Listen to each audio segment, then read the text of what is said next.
According to the National Bureau of Statistics, over 100 million Nigerians live in relative poverty conditions. One policy tool the federal government plans to employ to address the challenges associated with poverty and social inequality is social protection. My guest on this week's edition of the program is the Special Advisor to the President on Social Investment.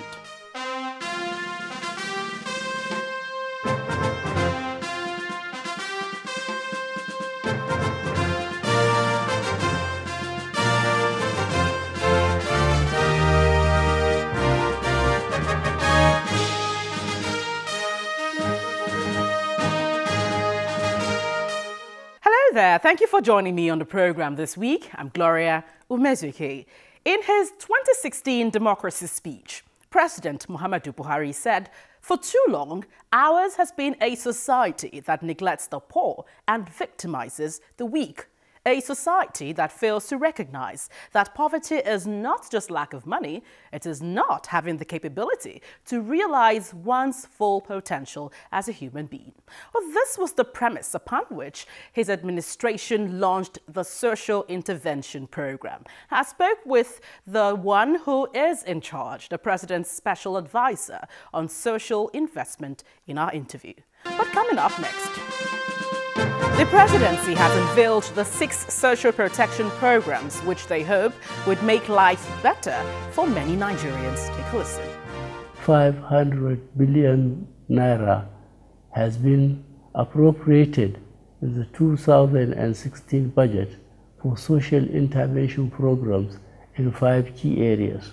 In his 2016 democracy address to the nation, President Muhammadu Buhari announced that his government is setting aside 500 billion naira to execute a social protection policy. According to the Vice President, Professor Yemi Oshibajo, the collective wealth will be invested in phased social protection programs that will lift majority of Nigerians from poverty. The school feeding program is one of the 6 social protection programs planned by the administration of President Muhammadu Buhari. The social protection program has been segmented into 6 components, and they are Teach Nigeria, Youth Empowerment, Conditional Cash Transfer, Homegrown School Feeding Program, Free Education for Tertiary Institutions, and the Microcredit Scheme.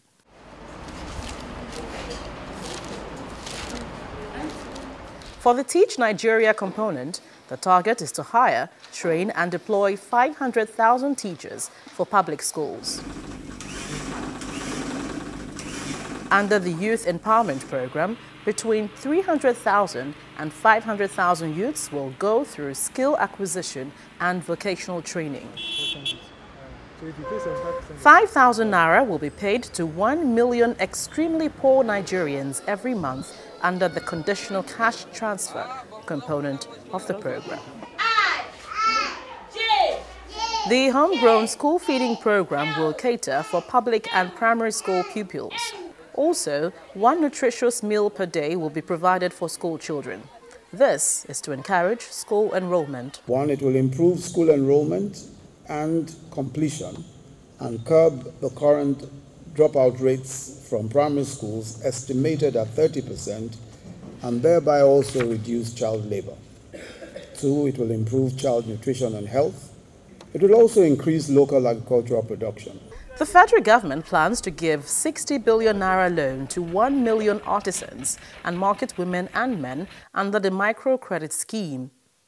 And finally, to improve the study of science, technology, engineering and mathematics, government plans free tertiary education for students in these fields under the free education component.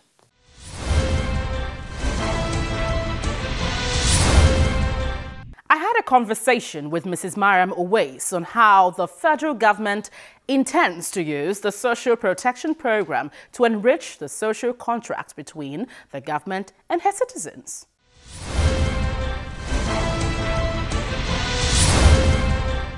Mrs. Mariam Owais, you're welcome to the program. Thank you.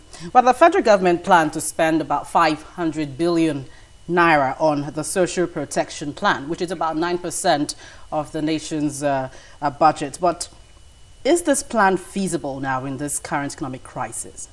No, unfortunately not. It isn't, because as we all know, oil prices have crashed and things have spiraled really, out of control. But the federal government still intends to do what it can. It's scaling down, even with the disruptions in the Niger Delta. The revenue expected is much less than what we're getting, is much less than what was expected. But the federal government is determined to do something in respect of protecting the poor and the vulnerable. What do you expect to get now that we're in this crisis? I really cannot say, because it's from month to month. From month to month, we're trying to see if we can get at least a quarter funds in advance, but it all depends on what comes in, and there's so many contending demands on what is available. So I know that we're being given priority, so we're quite optimistic. You see, that was the initial purpose for this the social protection plan, was just to ameliorate the sufferings of Nigerians and, of course, give more jobs and make everything stable. But right now we're in a recession and you don't have the needed monies you're looking for to make this happen. How feasible is this? We do have some money. We do have some money. It just won't be on the same scale as we had projected. What scale are we talking about? We expected 500 billion. Yes. So far, we're hoping maybe 100 billion, if we can get up to 100 billion. But you see, the amount we haven't been able to draw down yet. We're hoping to draw down next week, and we're expecting from month to month, whatever is available to the country, we will get a certain percentage. But that is determined by what is available, and it's the cash plan meetings that the Ministry of Finance has with the Ministry of Budget and Planning. But this is yet to commence. When exactly are we looking at commencing this plan?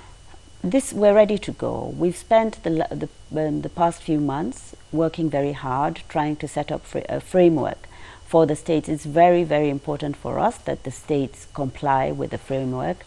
We want the states to take ownership. We've taken a look at what has happened in the past, and we feel some of the tensions that led to the fact that they were not as successful was because the states were not fully into the programs themselves. They hadn't embraced the programs because there were a lot of tensions.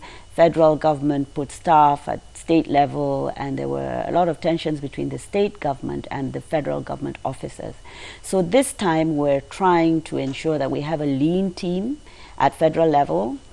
We're trying to coordinate what is happening. We're setting the framework and we're engaging the states. We've asked each state to give us a focal person, and we've explained, we've had a number of stakeholder engagements in the states. We've met with the focal persons, we've met with the directors of NOA, we've met with civil society, just letting them know what we're hoping to do. And it depends on which program really, because some states are faster than others. Once they're ready for us, the money will flow. And we needed to have a governance structure because the funds are not in our office. It's not in the presidency. The funds have been housed in the Ministry for Budget and Planning. They defended the budget for us. And what is happening is we've got the beneficiaries on a register, a social register that we're trying to develop that would be insulated from politics, from the usual, I know someone, and so that is why that person will get the 5,000 naira. We're trying very hard to insulate all of the usual suspects from the register, and we're trying to also create the platform for school feeding in the different states. We need to have an engagement with the SUBEBs. We need to know which primary schools. We need to take the biometrics of the children because we don't want to create ghost beneficiaries. And the children are being linked by NHIS to the nearest primary healthcare centers. We have a plan to deworm them twice a year. Okay, let's hold on with your thoughts. We're still with the special advisor to the president on social investments. Please join us again after the break.